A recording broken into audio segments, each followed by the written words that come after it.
Hello Gooners, welcome to Arsenal Daily for Wednesday, February 26th, 2026. I'm your host bringing you the latest Arsenal news, and we've got some interesting stories to dive into today. Let's start with a bit of drama from our midweek Carabao Cup triumph.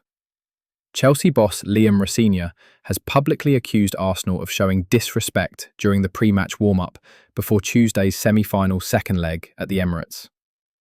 Cameras caught Rossinier in what appeared to be a heated exchange with a member of our backroom staff, who allegedly encroached onto Chelsea's half during their warm-up routine.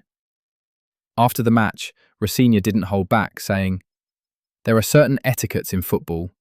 It wasn't the Arsenal players, but I'm respectful when you warm up." Now, this all happened just before we secured that impressive 2-0 victory that booked our place in the final against Manchester City. Look, these things happen in football, especially in heated London derbies with a cup final at stake. The Emirates was absolutely electric that night, and perhaps tensions were running high even before kickoff. What matters most is that the team delivered when it counted, and we're heading to Wembley. The staff incident is just a footnote in what was otherwise a brilliant performance from the lads. Moving on to some fantasy football advice now, and if you're an FPL manager, you might want to pay attention to this. BBC Sports Fantasy Premier League analysis is suggesting that doubling up on Arsenal defenders could be a shrewd move in the coming weeks. And when you look at our upcoming fixtures, it's easy to see why. We've got Sunderland at home this Saturday, followed by away trips to Brentford and Wolves, with an FA Cup tie against Wigan Athletic at the Emirates in between. That's a run of games where our defensive solidity could really shine through. Our backline has been tremendous this season, and these fixtures present a real opportunity for clean sheets. If you're considering which defenders to bring in, our fullbacks have been providing attacking returns as well as defensive solidity. The partnership at centre-back has been rock solid too, so there are plenty of options to consider for your FPL team.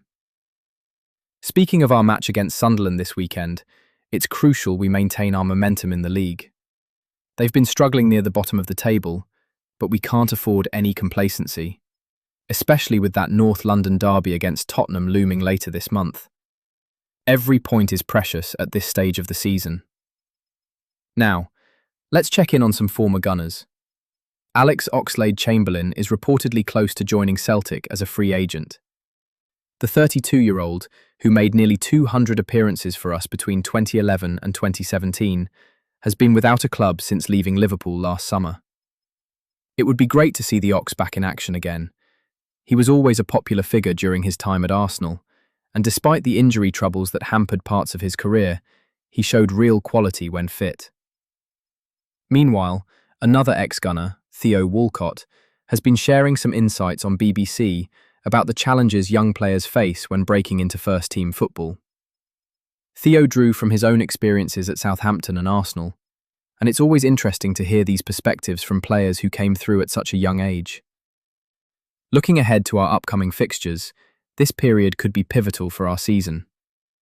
After Sunderland at home this weekend, we've got that tricky Thursday night trip to Brentford, which is never an easy place to go.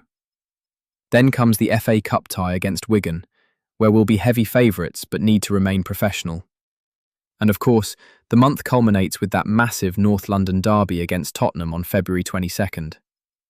It's a busy schedule, but the squad is looking strong, and if we can navigate this period successfully, we'll be in a fantastic position heading into the final months of the season.